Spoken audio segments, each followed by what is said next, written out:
안녕하세요. 하나님의 인도하심으로 사랑의 교회에 오게 된 강소라, 정아리, 정아은입니다. 사랑의 교회에 등록한 지는 얼마 안 됐지만 하브루타 캠프와 훈련을 통해 요즘 저와 아이들이 많이 변화되고 배워가는 중입니다. 아직은 현실과 생활 속에서 많이 연약하고 부족하지만 하나님의 이끄심을 믿으며 매일 승리하고자 합니다. 오늘 말씀의 제목은 우리가 행복한 이유입니다. 하나님의 말씀을 봉독함으로 하나님의 말씀을 선포하겠습니다. 신명기 33장 29절 말씀입니다. 이스라엘이여 너는 행복한 사람이로다. 여호와의 구원을 너 같이 얻은 백성이 누구냐? 그는 너를 돕는 방패시오 내 영광의 칼이시로다. 내 대적이 내게 복종하리니 내가 그들의 높은 곳을 밟으리로다. 아멘. 기린아라고 하는 말씀을 혹시 아십니까? 이게 좀 연세가 있으신 분들은 알 수 있고 젊은 친구들은 기린이 애를 낳나 이럴 수도 있는데, 혹시 아시는 분들 잠깐 이렇게 손을 한번 들어보세요. 여러분의 연령을 좀 확인해 보려고 하는 거예요. 기린아. 뭐 줄에 한두 명씩 거의 다 모르시는 거죠? 보통 이런 겁니다. 정치계에 기린아가 등장했다. 재계에, 과학계에 기린아가 등장했다. 읽어봅시다. 남달리 뛰어난 젊은이. 네, 원래 뜻은 기린의 아이라는 뜻입니다. 문제는 기린이겠죠. 당연히 한 동물이 떠오르게 될 겁니다. 목이 엄청나게 긴 기린. 여기에 기린은 아프리카에 있는 그 기린은 아닙니다. 중국에 나오는 그 전설적인 동물 중에 하나입니다. 그래서 기는 수컷, 리는 암컷입니다. 용의 머리, 사슴의 몸, 소의 꼬리, 말과 같은 발굽과 갈기가 있습니다. 린, 암컷은 머리에 뿔이 있고, 기, 수컷은 뿔이 없다고 합니다.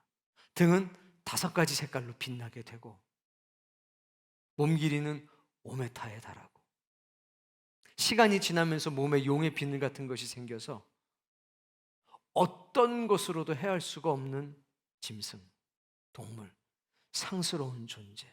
한번 소리를 질리게 되면 200km 넘게 그 소리가 간다. 그 상상 속의 동물인가 동시에 중국 문화에서 가장 귀하게 여기는 용, 봉황 보다 훨씬 더 귀한 가장 으뜸인 동물이 바로 기린입니다.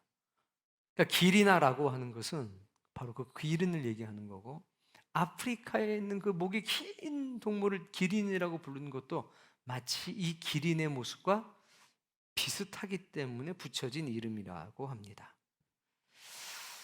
자, 이 기린이 부러울 것이 없는 가장 완전한 동물인데, 이 기린이 부러워하는 대상이 있습니다. 혹시 짐작이 가십니까?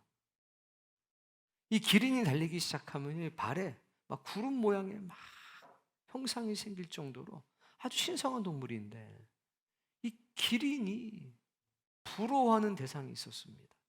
바로 지네입니다. 지네 발이 많은 게 그렇게 부러웠답니다. 아니, 목사님, 이게 말이 됩니까? 그게 책에 그렇게 나와요.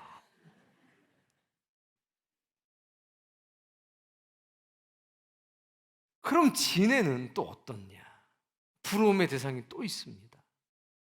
지네의 부러움의 대상은 뱀이었습니다.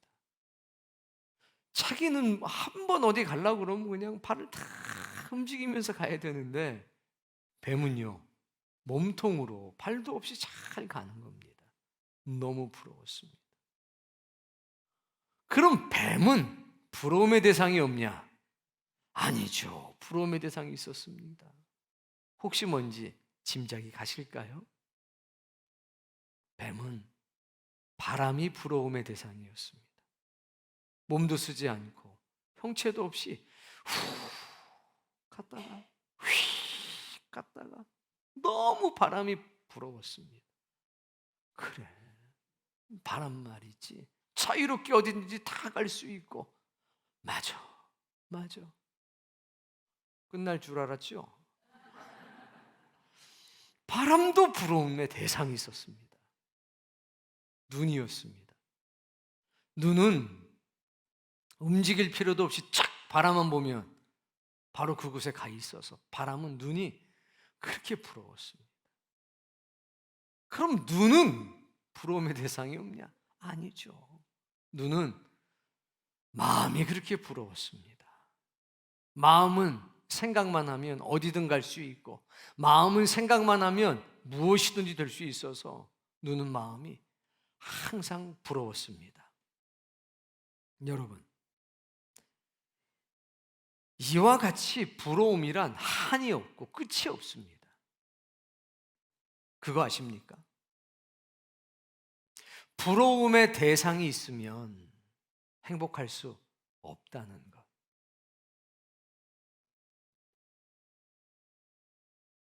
부러움의 대상이 생기면 노력할 수도 있고 열심히 살아갈 수도 있습니다. 그러나 성취감과 그 자긍심이라고 하는 게 또다시 다른 대상을 찾게 됩니다. 여기에서 유혹이 생길 수 있고 여기에서 실수가 나올 수도 있습니다. 모두가 선망하는 그 기린이라고 하는 동물, 행복할 수가 없었습니다. 마음속에 부러움이 있었기 때문입니다. 대상을 찾고 또 찾고 유혹을 받고 악순환의 늪에 빠지게 되는 순간 원하지 않던 불행이라는 그림자가 드리워지게 됩니다. 여러분은 행복한 사람입니까? 여러분은 부러움의 대상이 혹시 있습니까? 오늘 말씀의 제목을 한번 크게 읽어보십시오. 우리가 행복한 이유. 우리가 행복한 이유. 이 말을 할 수 있는 사람은 행복한 사람만 이 말을 할 수 있습니다. 행복한 사람에게 물어봅니다. 너는 부러움의 대상이 없니? 할 때 우리는 1초의 망설임도 없이 답변할 수 있어야 합니다. 난 부러움의 대상이 없다. 내가 행복한 이유를 너에게 말해줄 테니 잘 들어봐라. 사랑하는 성도님들, 행복한 이유를 말해줄 수 있습니까? 지금 저한테 여러분이 행복한 이유 한 가지만 이야기해 주십시오. 시작. 그럼 옆에 사람에게 얘기해 주십시오. 내가 행복한 이유.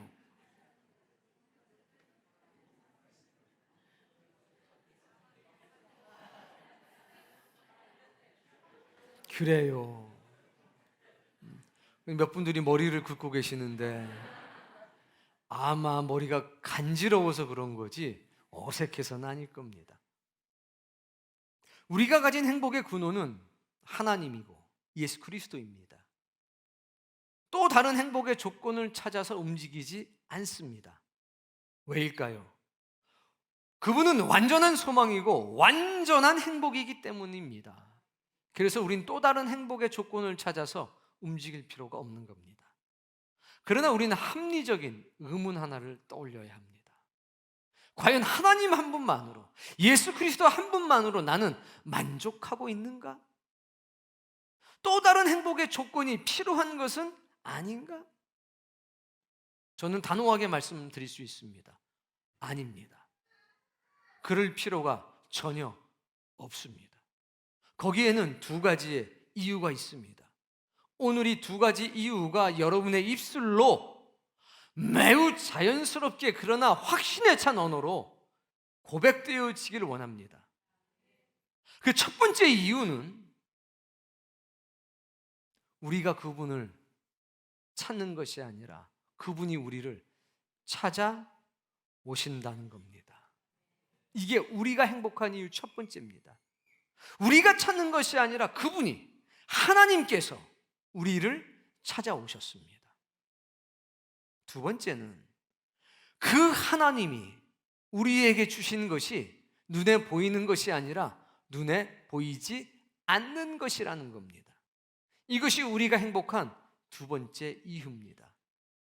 첫 번째 이유는 대략 짐작을 하지만 두 번째 이유는 잘 받아들여지지가 않거나 혹은 이해가 부족한 경우가 많습니다.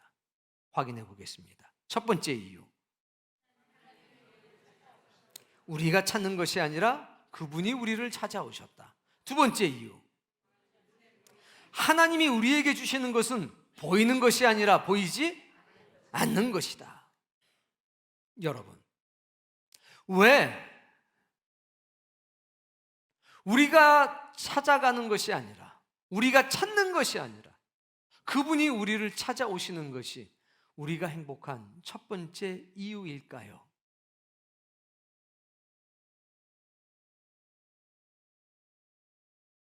행복이라는 것은 히브리어로 아슈레라고 하는 말이 있습니다. 그 말은 신들만이 누릴 수 있는 실존적인, 실제적인 기쁨과 평안을 우리가 함께 누리는 상태입니다. 그 신들만이 누릴 수 있는, 시간과 공간의 제한을 받지 않은 신들만이 누릴 수 있는, 하나님만이 누릴 수 있는 실존적인, 실제적인 기쁨과 평안을 우리가 누리는 상태가 행복이라는 겁니다. 하나님께서 노아를 찾아가셨습니다. 노아가 하나님을 찾아간 것이 아니라 하나님이 노아를 찾아가셨습니다. 은혜를 입은 자야. 노아가 세상을 보며 하나님, 이 세상은 너무 썩었습니다. 너무 썩었으니 나에게 사명을 주십시오. 나에게 이 문제를 해결할 수 있도록 나에게 찾아와 주십시오. 아니면 내가 하나님을 찾아가 뵙겠습니다. 이렇게 된 게 아니라 절망하고 고통 가운데 살아가고 있는 노아에게 누가 찾아왔습니까? 하나님이 찾아왔습니다. 방주를 쳐라. 내가 이 세상을 물로 심판할 터이니 너는 방주를 쳐라. 하나님이 찾아오셨습니다. 갈대와 우루 땅에 살고 있던 아브라함에게 누가 찾아가셨습니까? 하나님께서 찾아가셨습니다. 하란 땅에 살고 있던 아브라함에게 하나님이 찾아가셨습니다. 내가 너에게 보여줄 땅으로 가라. 네가 떠나간다면 내가 너를 복으로 만들 것이고 너를 축복하는 자에겐 상을, 너를 저주하는 자에겐 저주를 내릴 것이니 온 세상이 너로 인하여서 복을 받을 것이라. 다윗을 아십니까? 목동이었습니다. 그 목동에게 누가 찾아가십니까? 하나님이 찾아가셨습니다. 하나님이 찾아가셔서 사람이 줄 수 없는, 사람은 누릴 수 없는 하늘의 복된 은혜를 경험케 하셨습니다. 모세를 기억하십니까? 그는 나이 80이 되었습니다. 도망자의 신세에서 이제는 목동이 되었습니다. 노그를 이끌고 광야를 걸어가고 있었습니다. 양들을 치면서. 그때 누가 찾아오셨습니까? 하나님이 찾아오셨습니다. 하나님이 찾아오셔서 아니 80이나 됐는데 얘가 뭡니까? 하나님 앞에서는 120살도 어린 아이입니다. 왜 저를 부르십니까? 내 백성을 데리고 나와라. 너는 내 백성에게로 가서 내 백성을 데리고 광야로 나와 가나안까지 가야 되겠다. 하나님이 찾아오신 겁니다. 저는 할 수 없습니다. 저는 연약하고 저는 부족합니다. 아니다. 내가 너와 할 테니, 내가 너와 함께하고 너와 동행할 테니 너는 가라. 내 백성에게로 가라. 베드로를 아십니까? 어부였던 베드로, 고기 잡던 베드로에게 누가 찾아가십니까? 예수님이 찾아가십니다. 베드로가 예수님을 찾아가서 옷자락 붙들고 이렇게 저렇게 한 것이 아니고 하나님께 간구해서 예수님 만난 게 아니라 주님이 베드로 찾아가셨습니다. 그리고 뭐라고 말씀하십니까? 나를 따르라. 내가 너로 사람 낚는 어부를 만들 것이라. 사울이라고 했던 청년은 다메스크를 향해서 말을 타고 달려갔습니다. 종교적 열심이 너무 지나쳐서 예수님을 믿는 사람들을 잡아 죽이기까지 했고 많은 박해를 했던 청년이었습니다. 말을 타고 막 달려가고 있는데 번쩍 빛이 비춰졌습니다. 그리고 앞을 볼 수 없게 됐습니다. 그때 정말 놀라운 일이 나타났습니다. 볼 수 없게 되자 비로소 보이는 것이 생겼습니다. 뉘시 오니까 함께하고 있던 사람들은 아무도 알 수가 없었고 보이지도 않았습니다. 그 소리가 들리지도 않았습니다. 그런데 눈이 먼 바울에게는 보였고 들렸다는 겁니다. 누가 찾아오셨습니까? 주님이 찾아오셨습니다. 네가 핍박하는 나사렛 예수니라. 그때부터 사울의 운명은 바꿔서 바울이 되는 것 아닙니까? 이 모든 과정을 보십시오. 노아는 행복한 사람이었습니다. 아브라함은 행복한 사람이었습니다. 다윗도, 모세도, 베드로도, 바울도 마찬가지였습니다. 그들은 부러움의 대상이 없었습니다. 하나님 한 분만으로 만족했습니다. 이유는 하나님을 찾아 나선 사람이 아니라 하나님이 찾아왔기 때문에 그들에겐 이 세상이 줄 수 없는, 시간이 줄 수 없고 이 시대가 줄 수 없고 그 공간이 줄 수 없는 그 하나님만이 누릴 수 있는 실제적이고 실존적인 기쁨과 평안함이 그들의 마음속에 자리하기 시작한 것입니다. 이게 우리가 행복한 이유입니다. 노아가 방주를 120년을 지었다고 합니다. 그 기간이 무슨 소용이 있겠습니까? 인간이, 연약한 사람이 인류를 구원하는 역사의 도구가 되고 하나님의 섭리와 뜻에 하나가 돼서 그 역사의 일원이 돼서 살아가는 기쁨, 그걸 어떻게 돈을 주고 살 수 있겠습니까? 그 구원의 감격과 기쁨을 어떻게 사람의 노력으로 얻을 수가 있단 말입니까? 자, 오늘 본문 말씀 읽어볼까요? 이스라엘이여 너는 행복한 사람이로다. 이스라엘아, 너는 행복한 사람이다. 선언해 버리신 겁니다. 선포해 버리신 겁니다. 너는 행복한 사람이야. 왜 행복할까? 우리가 찾는 것이 아니라 그분이 우리를 찾아오셨기 때문에, 시간과 공간 속에서 누릴 수 있는 기쁨이 아니라 초월적인, 그 시간과 공간 너머에서 온 그 초월적인 은혜, 그거를 가지고 오셨기 때문입니다. 노아가 누렸던 그 기쁨, 아브라함이 누렸던 그 기쁨과 행복, 모세가 누렸던 그것을 오늘 우리가 누리길 바랍니다. 읽어봅시다. 여호와의 구원을 너같이 얻은 백성이 누구냐? 하나님의 구원을 너같이 얻은 백성이 어디 있단 말이냐. 여기에서부터 두 번째 사건이 시작되는 겁니다. 하나님이 우리에게 주시는 것은 보이는 것이 아니라 보이지 않는 것이다. 말씀을 보겠습니다. 고린도후서 4장 18절입니다. 우리가 주목하는 것은 보이는 것이 아니요 보이지 않는 것이니. 우리가 주목하는 것, 집중을 다해서 보는 것, 내 관심사는 보이는 것이 아니라 보이지 않는 것이다. 동의하십니까? 자, 그러면 옆에 아내나 남편이 여보 생일 축하해, 내 마음을 받아줘. 1번. 2번 여보 꽃다발 케이크 돈봉투. 자, 여러분이 주목해서 보는 것은 무엇입니까? 보이지 않는 마음을 주목해서 보십니까? 아니면 보이는 2번을 주목해서 보십니까? 어떻게 된 겁니까?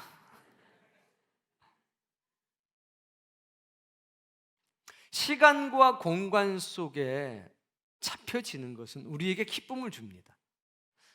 일시적인 기쁨. 그러나 그것이 우리에게 행복을 갖다 주지는 않습니다. 뒤에 말씀 마저 읽어보겠습니다. 보이는 것은 잠깐이요 보이지 않는 것은 영원함이라. 보이는 것은 잠깐이요. 시간과 공간 속에서 쇠하여지는 것. 보이지 않는 것은, 이 보이지 않는 것이 존재하지 않아서가 아니라 시간과 공간 너머에서 온 것이기 때문입니다. 자, 하나님께서 우리에게 주시는 것이 보이지 않는 것이기 때문에 얻는 유익이 있습니다. 첫 번째 유익은 빼앗길 염려가 없다는 겁니다. 분실의 위험도 없습니다. 받은 사람만 소유할 수 있습니다. 그리고 소유한 사람들끼리 탐내고 시기하고 질투하는 일이 없습니다. 이 보이지 않는 것이 일단 소유하게 되면 그 사람들끼리 이걸 나눕니다. 진심으로 서로를 인정하게 됩니다. 서로를 칭찬하게 됩니다. 인간의 본질인 존엄성이 무엇인지 그때부터 보이고 깨닫고 알기 시작합니다.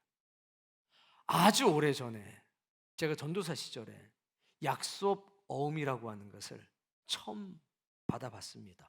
5천만 원짜리. 이게 딱 그 날짜가 되면 은행에 가서 바꿔야 합니다. 그 시내에 있는 은행을 갔는데 저기다 주차를 해놓고 걸어가야 되는데 한 300m 정도를 걸어가야 합니다. 제가 얼마나 강단이 있습니까? 얼마나 여유가 있는 사람입니까? 이렇게 걸었습니다. 이렇게 내렸는데 조금 지나면 다시 이렇게 됩니다. 왜 그렇습니까? 그 큰 돈을 여기다가 넣어서 가니까 자꾸 손을 내리는데 다시 이게 여기 와 있어요. 떨어지질 않는, 내리면 올라오고 내리면 올라오고. 제가 막 웃었어요. 아이고, 나 여기 돈 있으니까 가져가쇼. 이게 광고하고 다니는 거예요.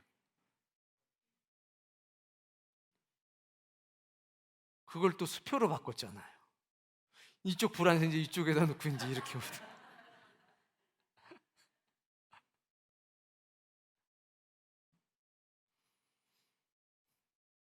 근데 눈에 보이지 않는 것은 절대로 빼앗길 위험이 없습니다.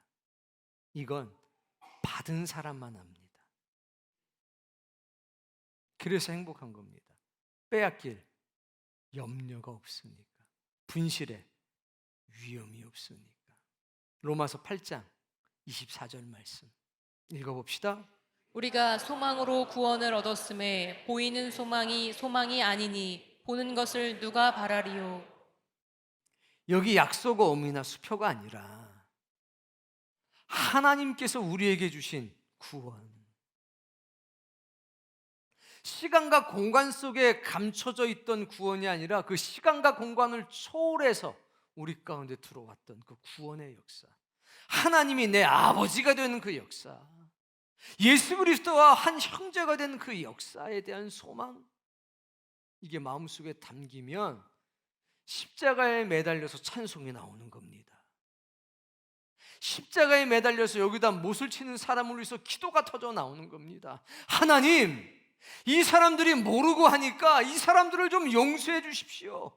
콜로세움에서 죽어가면서 기도합니다. 하나님, 이들이 모르고 주님을 핍박하고 우리를 핍박하는데 이들에게도 구원의 역사가 있기를 바랍니다. 난 오늘 그 거룩한 영성이 우리에게도 있기를 바랍니다.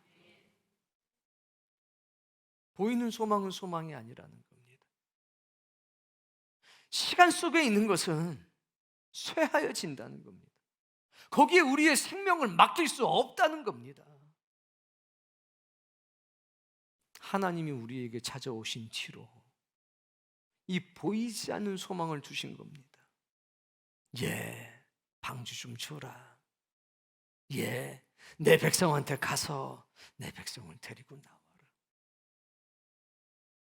예, 네가 이스라엘의 왕이 돼서 이렇게 저렇게 내 마음을 좀 기쁘게 해야 되겠다. 방주 짓는 게 기쁜 게 아니라, 백성을 인도하는 게 기쁜 게 아니라, 왕이 되는 게 기쁜 게 아니라, 그분과 동행하면서 이 세상 사람들이 줄 수 없는 하나님만이 누릴 수 있는 그 기쁨과 평안함을 느끼게 되는 거 아닙니까? 그게 외부에 있는 게 아니라 그게 내 안으로 들어와 버린 것 아닙니까? 그것이 내 인생을 좌지우지하면서 나를 이끌어가는 것 아닙니까? 그때 행복한 겁니다. 보이지 않는 것이 내 것이 되었을 때, 나를 찾아오신 주님이 주시는 그 선물이 눈에 보이는 것이 아니라 눈에 보이지 않는 것이 돼서 내 영혼에 자리할 때 누구도 뺏어갈 수가 없습니다.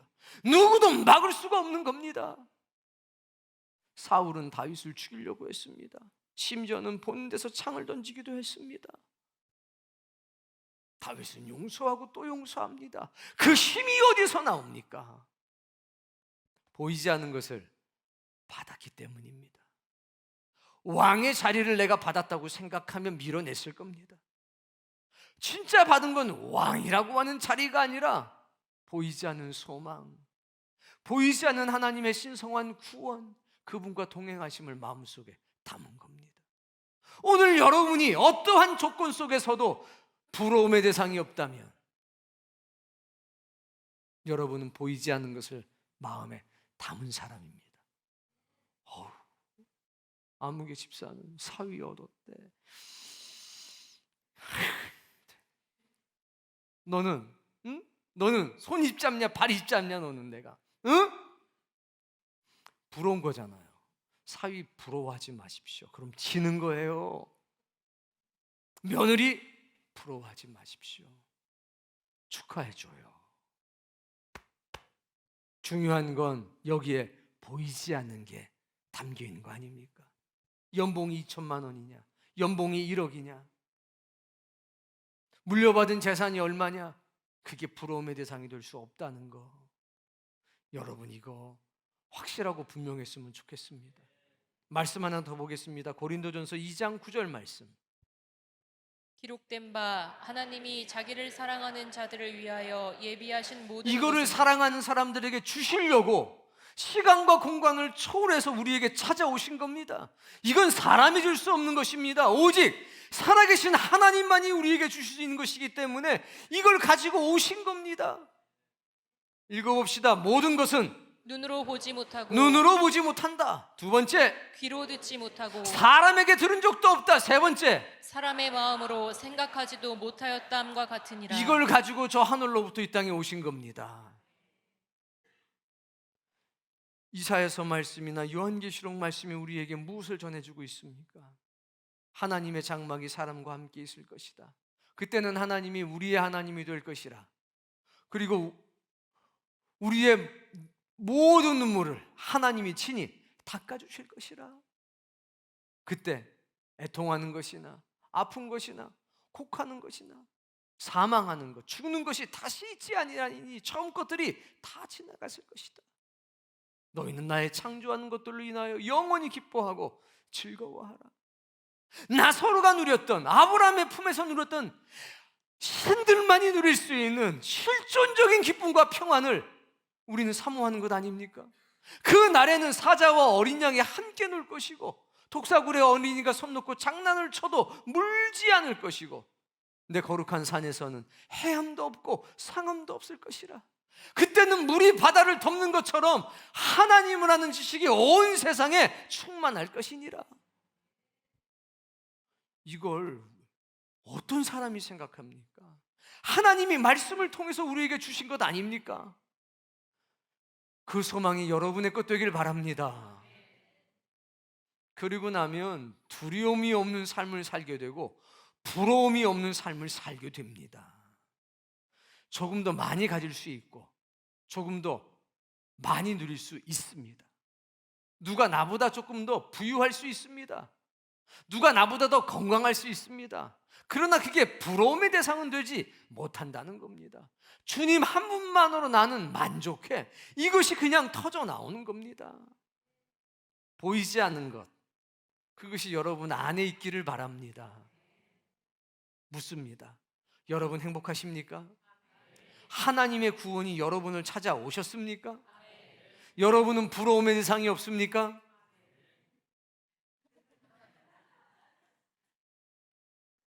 저는 부러움의 대상이 없습니다.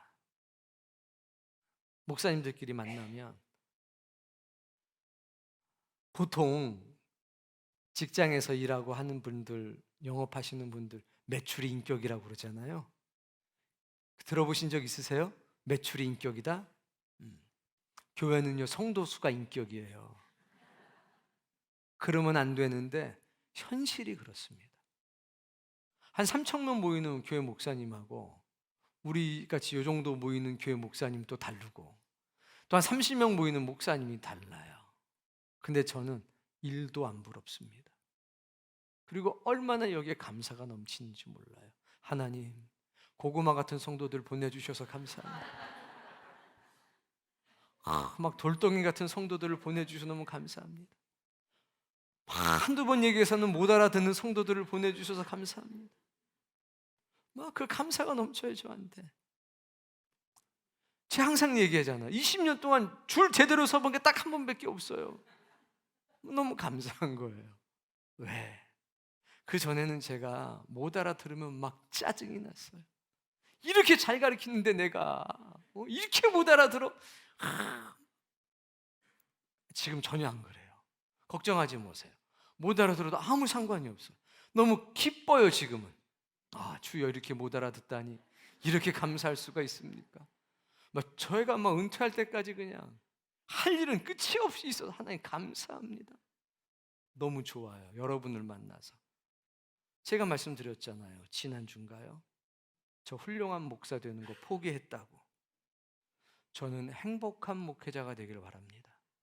저 우리 교회가 훌륭한 교회, 사람들한테 칭찬받는 교회 되기를 원하지 않습니다.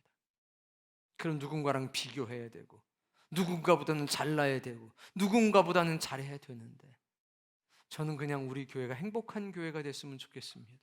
주님 만나서 행복하고 하나님이 찾아오셔서 행복하고 이 마음속에 눈에 보이지 않은 게 다 들어와 있어서 행복하고 그리고 이게 너무 감사해서 요만한 일이든 이만한 일이든 이만한 일이든 받은 게 감사해서 헌신하고 봉사하고 살아가는 교회. 전 저희 교회가 그런 교회라서 너무나 감사하고 행복합니다. 그리고 다행인 게 잘난 사람이 없어요. 옆에 보세요. 만만한 사람들만 있잖아요. 참 만만해요, 다.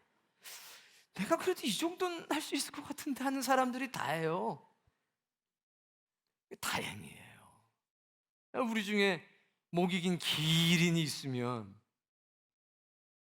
다 이렇게 볼 텐데 다행이다, 그냥 짝달만 해가지고 다 고만고만해요. 가끔 큰 친구들이 있는데 키 큰 거야 괜찮아요. 의자 놓고 전구 갈면 되잖아요. 괜찮아요. 저는 너무 감사해요. 우리가 무언가를 해서가 아니라 하나님이 이렇게 부족한데 찾아와 주셔서 감사하고 보이지 않는 것을 이 마음속에 심어주셔서 너무 감사합니다. 그리고 이렇게 예배할 수 있게 해주셔서 너무 감사합니다. 여러분, 인생에 살아가면서요, 저는 노아처럼 한번 사는 기쁨 우리 가운데 있다고 봅니다. 아브라함처럼 살아가는 기쁨이 우리 가운데 있다고 저는 확실합니다. 우리 모두가 바울 될 수는 없습니다. 그러나 바울처럼 살아가는 기쁨은 있을 수 있다는 겁니다. 바울과 사이즈가 똑같은 건 아니더라도 아주 작아도 비슷한데? 행복해 보이는데? 그거면 되지 않습니까? 그거면 우리 인생 살아갈 충분한 이유가 되지 않겠습니까? 신명기서 10장 12절 13절 말씀 크게 한번 읽어봅시다. 이스라엘아, 내 하나님 여호와께서 내게 요구하시는 것이 하나님이 무엇이냐? 찾아오셨습니다. 그리고 방주를 치라고 명령하셨습니다. 하나님이 찾아오셨습니다. 자식을 바치라고 하셨습니다. 하나님이 찾아오셨습니다. 내 백성에게로 가서 그 백성을 이끌어 내라고 하셨습니다. 하나님께서 찾아오셨습니다. 모든 것을 버리고 나를 따르라고 하셨습니다. 하나님께서 찾아오셨습니다. 그리고 말씀하셨습니다. 너는 이방의 빛으로 내가 세웠으니 나를 위하여 고난받을 종이 될 것이라. 여러분, 그 명령의 내용 하나도 중요한 거 없습니다. 말씀하신 분이 하나님이라는 것이 중요합니다. 그럼 그 하나님이 왜 방주를 지라고 요구했느냐? 왜 그 하나님께서 내 백성에게 가서 내 백성을 이끌고 나오라고 명령했느냐? 왜 하나님께서 찾아오셔서 넌 이방의 빛이 될 거고 나를 위해 고난받는 종이 되라고 했느냐? 명령의 형태는 다양하지만 본질은 한 가지라는 겁니다. 읽어보세요. 곧 내 하나님 여호와를 경외하여 그의 모든 도를 행하고 그를 사랑하며 마음을 다하고 뜻을 다하여 내 하나님 여호와를 섬기고. 첫 번째는 하나님이 내게 요구하시는 것은 나를 사랑해야 돼. 이거랑 나를 사랑해야 돼. 13절 말씀. 내가 오늘 내 행복을 위하여 내게 명하는 여호와의 명령과 규례를 지킬 것이 아니냐. 나를 사랑한 너희들에게 내가 명령을 하는데 이유는 하나, 너에게 행복을 가져다 주기 위해서. 나만이 누릴 수 있는, 나만이 줄 수 있는, 나와 공유할 수 있는, 신들만이 누릴 수 있는 실제적인 기쁨과 평안을 너도 누릴 수 있게 하기 위해서 내가 너에게 명령한다, 이겁니다. 그게 어떤 사람들에게는 방주를 절하고, 그게 어떤 사람들에겐 떠나라 바쳐라가 되는 거고, 어떤 사람들에겐 가라가 되는 거고, 어떤 사람에겐 고난의 종이 되라. 근데 이 모든 명령은 한 가지를 지향한다는 겁니다. 뭘 위해서? 행복을 위해서. 하나님, 나는 바울처럼은 못 살겠어요. 왕이 좋으니까 다윗처럼 그렇게 불러주세요 라고 하지 마십시오. 주님, 무엇이든지 말씀하시면 제가 그대로 살아가겠습니다. 그러면 가장 선한 그 길로, 가장 좋은 그 길로 주님이 인도하실 줄로 믿습니다. 하나님이 찾아오십니다. 문제는 하나, 주님 찾아오셨네 모시어 드리세. 그 뒤로는 뭐 가시관도 쓰시고 영광도 받으시고 뭐 많아요. 제일 중요한 건 뭡니까? 주님이 찾아오셨으면 모시어 드려야 합니다. 아이고 주님 인물 좋으시네, 아이고 음성도 좋으시고, 아이고 좋은 일도 많이 하신다면서요. 그래 뭐 어제는 듣자 하니까 뭐 죽은 자도 살리셨다는데, 아이고 이제 일 보셨으면 가셨다가 또 다음 주에 오시죠. 아 예, 이런 분이 혹시 있지는 않은가요? 내 옆에 앉아 계신 그분을 보세요. 행복한 이유, 그 두 가지가 있을까요? 나를 찾아오신 그 주님, 나를 찾아오신 그 하나님을 모시어 드린 사람일까요? 주님이 하시는 성경의 모든 말씀과 명령이 나를 괴롭게 하기 위함이 아니라 그 하나님만이 누릴 수 있는 실제적이고 실존적인 기쁨과 평안을 나도 누릴 수 있도록 하기 위해서 주시는 명령이라는 것을 기쁨으로 인식하고 받아들이는 사람인지, 그것은 좀 한번 확인해 보셨으면 좋겠습니다. 교회 문을 열고 들락날락하는 것도 좋겠지만 그걸 떠나서 하나님이 여러분을 찾아오셨습니다. 마음의 문을 여시고 그분을 받으세요. 그리고 그 하나님이, 그 예수님이 우리 속에 심으시는 것은 나 잘 믿으면 네 연봉이 2배가 될 거야, 나 잘 믿으면 너 자식이 생길 거고 네 자식이 좋은 대학 갈 거고, 이게 아니라 시간과 공간에 제한받지 않은 저 하늘의 소중한 것을 우리에게 소망으로 심으셨다는 겁니다. 그리고 이 땅에서부터 부족하고 미약한 우리가 그 하나님만 누릴 수 있는 그 실제적이고 실존적인 기쁨과 평안을 누릴 수 있도록 명령하고 계신다는 겁니다. 그 기쁨이 오늘 여러분에게 있기를 바랍니다. 그러면요, 환경하고 상관없이 스마일입니다. 좋아, 좋아. 아유, 며느리 그렇게 이쁘대. 집사님 축하해. 여기 보이지 않는 걸 받았기 때문에요, 칭찬이 나가고 격려가 나가는 겁니다. 질투 시기가 없어요. 난 우리 교회가 그런 행복한 교회가 되길 바랍니다. 여기 시기 질투가 있다는 건 아직 못 받은 겁니다. 뭐를? 보이지 않는 것. 자꾸 보이는 걸 요구하는 겁니다. 목사님이 나 좀 알아봤으면 좋겠다. 제가 알아봤자 뭐 아무것도 없어요. 뭐 그냥 기분 조금 좋을 수 있겠죠. 아무것도 없어요. 주님이 여러분을 알아보셔야죠. 뭐 제가 필요 없다 이런 건 당연히 아니겠지만, 그 시기와 질투와 부러움은요, 그래서 생기는 거잖아요. 걱정하지 마세요. 여러분 다 이쁘다고 했잖아요. 옆에 사람 보세요. 이쁜 고구마. 좀 마른 고구마. 좀 기도 열심히 하는 고구마예요. 그냥 고구마예요. 고구마가 맛있으면 됐지. 뚝 잘라가지고 먹었더니 어우 달어. 그럼 됐지. 그냥 고구마예요. 그럼 저도 고구마니까 걱정하지 마세요. 설교하는 고구마. 뭐 질투할 이유가 없어. 다 고구마인데. 뭐 학벌 좋은 고구마 그래서 어떻다고요? 연봉이 좀 높은 고구마가 있어요. 그래서 뭐 어떻다고요? 며느리 있는 고구마가 있고 며느리 없는 고구마가 있는데, 그래 뭐 고구마인데. 안 그래요? 그렇습니다. 우리 아무것도 아닙니다. 성경은 이렇게 얘기했습니다. 지렁이 같은 너 야곱아. 정말 맞는 것 같습니다. 우리 정말 지렁이 같은 야곱입니다. 그런데 선택받은 지렁이입니다. 여기에 하나님의 임재를 경험한 지렁이입니다. 여기에 보이지 않는 것을 담은 지렁이입니다. 이 기쁨을 누구도 뺏어갈 수가 없습니다.